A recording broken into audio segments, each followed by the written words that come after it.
Monstera Deliciosa, otherwise known as the Swiss cheese plant, is a popular plant. It's loved around the world for its beautiful foliage, but you might not have known what these brown stems are. These are aerial roots. In the tropical rainforest where the Monstera is native to, the Monstera uses these aerial roots to attach onto trees, and it will use those aerial roots to climb upwards on the trees.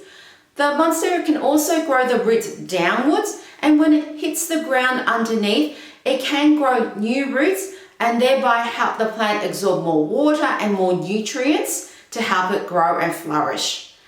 Today I'm going to share you some tips on what you can do with your Monstera Aerial Roots. First of all, you can just let it go wild. Just let it be. Don't do anything about it. The only thing I would recommend is just make sure those aerial roots don't touch walls and plastering, because it can actually attach to the wall and climb upwards. And unfortunately, when a Monstera does that, it can damage the wall. I can also use clean clippers to cut away the Monstera Aerial Roots. It's not going to damage the plant at all because the plant already has its normal original root system underneath the main stems to absorb water and nutrients from the soil. Sometimes what I do is that if I want to create a more healthier Monstera, I want to create more roots without actually propagating or doing other things, I will tuck these aerial roots into the soil, and by tucking the aerial roots into the soil of the pot, it has an opportunity to grow more roots and thereby creating a bigger root system, and thereby the Monstera can actually absorb more nutrients and more water from the actual soil in the pot. I've done it sometimes where I don't want to water propagate and I don't want to actually cut the propagation from the mother stem.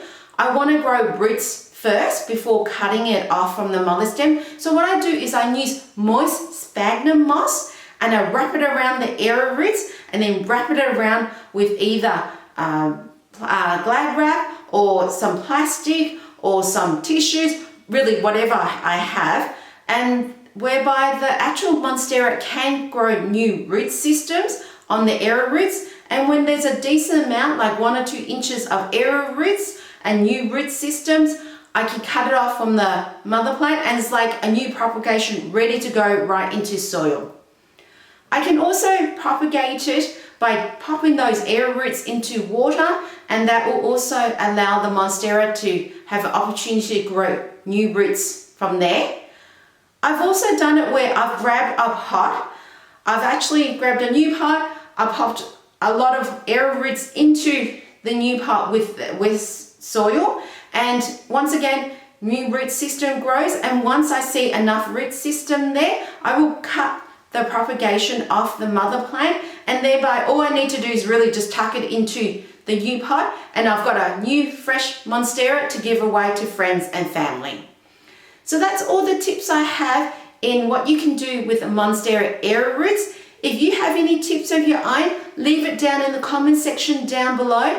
If you have any questions for me, leave it in the comment section down below. I'll definitely get back to you. If you want more information on how to take care of Monstera, watch this video there. I'll see you there.